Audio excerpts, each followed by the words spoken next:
South Sudan may have lost against the U.S., but they won in the drip department. Oh, that's hot. These Olympic cats are the mafia. Nothing but. I'm going to use footage sparingly. The primary footage that will be in the background will be Team USA scrimmage. They invited this man Wade back again when I told them to cease and desist. 6-7 seconds left in the game after Sudan hits a deep three made by Jones, by the way. US is still up by 14 and Wade says that could be big. What? Like your nail care line, Wade? That could be big?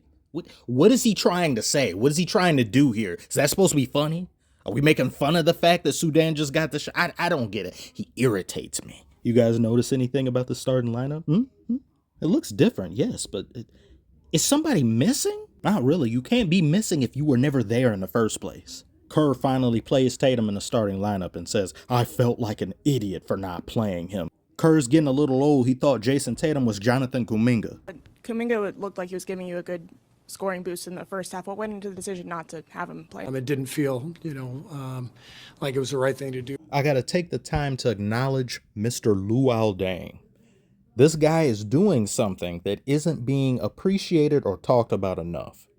He is funding South Sudan's national basketball program out of his own pocket, and he's been doing so for 4 years. From the gyms to the hotels to the plane tickets, anything you can think of that goes into servicing a basketball team has come out of his pocket. And all of that is made possible due to him being paid $72 million by the Lakers, which he was supposed to provide a veteran presence in the team after Kobe retired. He unfortunately got injured, which turned the contract into a bad one, a very bad one. So the Lakers then decided instead of paying him $72 million for 4 years, they had to stretch it to 6 years. And he's done wonders with that money, making a camp for these players to play in, the facilities, everything you can think of. Beautiful story. There were a lot of technical difficulties with this game in the first half. First, there was no scorecard. As I'm watching, I'm thinking, I don't know who's winning or losing unless they say something, or I guess I have to keep score myself. Oh, there it is, the scorecard. They remembered. Oh, there it goes. Never mind. Then they would say, hey, let's get a word from so-and-so. So-and-so? So we seem to be having some technical difficulty. Oh, really? You are? I didn't notice. And then while I was watching, the emergency alert system came on twice. I hate that. I'll give them props though. Whoever came up with that sound, giving you a sense of urgency while also making you want to kick a poodle, bravo, well done. And on top of that, it is burning up right now. They say 87, but they say it feels like 95. What? It's either 95 or it isn't. But it definitely feels like 95. And because my house has no insulation or air conditioner, it's 105 in the house. So I'm recording under duress. So please excuse me. Team USA is just too good. They look too good. They make mistakes. They turn the ball over.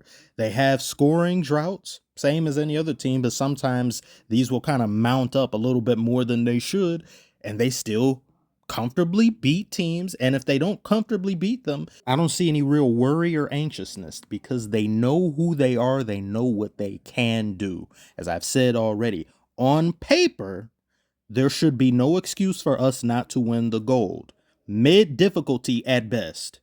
When Team USA first faced South Sudan about a week and some change ago, the first quarter looked similar to this quarter.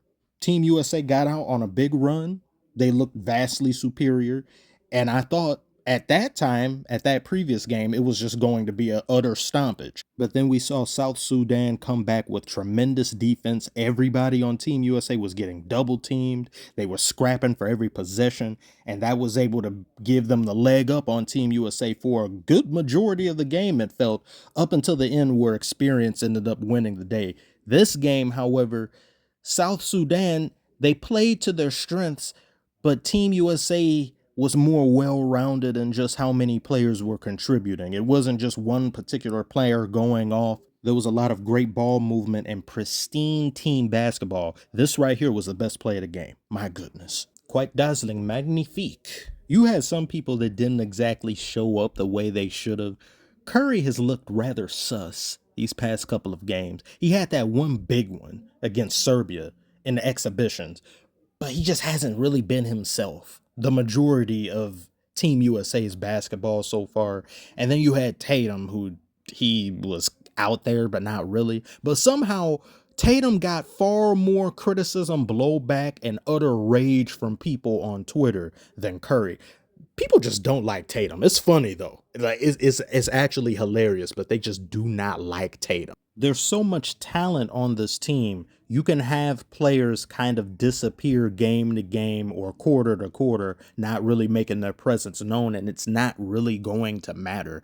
Of the entire starting lineup, you can have 3 players damn near, arguably 4, disappear or play like lesser versions of themselves and just have one of them go off, i.e. like Slim Reaper Durantula did last game. And are you guys as in awe as I am over the fact that they have Durant coming off the bench? I know he was injured, but it's just the idea that you have Durant coming off the bench for a team. How can you do anything else but win and never lose? And this will probably be the picture of the entire game. Davis was called for a flagrant, and you had Durant, LeBron, Curry approach this ref. He's looking like, oh shit, it's too much aura. I'm drowning in aura with no floaties. He was wrong, actually. I don't think that was a flagrant Davis did. I think it was an accident. I don't think he intended to do anything dirty. But when you look at it from certain camera angles, it can look intentional.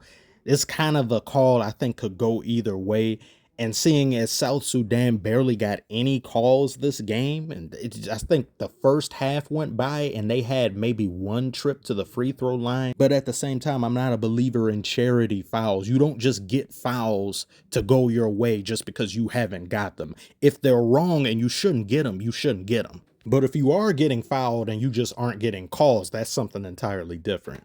I was waiting on South Sudan to make a run. It felt like there was going to be one when they cut it to about 14 or so. I think it was in the 4th quarter they cut it to 14. And then they gave the ball to Durant and he hit a 3. I could be getting my quarters confused. It's just the idea that you have somebody like that at all times who you can just dish it to and he's going to drain it. And Durant has just been electric in shooting the ball. And you've also got to worry about Curry potentially going off, even though he hasn't really been himself. You've got others like Devin Booker and Anthony Edwards. Anthony Edwards been turning into MJ at the end of these games. Like if you pay attention the last minute or so of the game, it seems like this is the 3rd game in a row he's gotten back-to-back steals, and he got a steal at the end of this game, and then the next possession he gets a 3-pointer. It's like these guys can just take it easy. I don't gotta go full force because there's so many overpowered 97, 98 overall players on this team. I can just take it easy. And you've got players like Bam and Davis who are playing great defensively. Bam especially, he had a really good game. Too many weapons, too much talent. USA advances into the knockout stage. I forgot who it is they're facing. I want to say Germany. I'm not sure. You'd have to tell me below. But tell me, what did you think about this game? What do you think about the Olympics so far? I've been meaning to make videos about some other sports in the Olympics because I love the Olympics. It's such a great thing for me to be a part of. It's been tradition in this family to look at the Olympics every single time they come on. If that interests you, tell me below. Like and subscribe if you are new. Thank you all so very much for tuning in, and I shall see you all on the next one.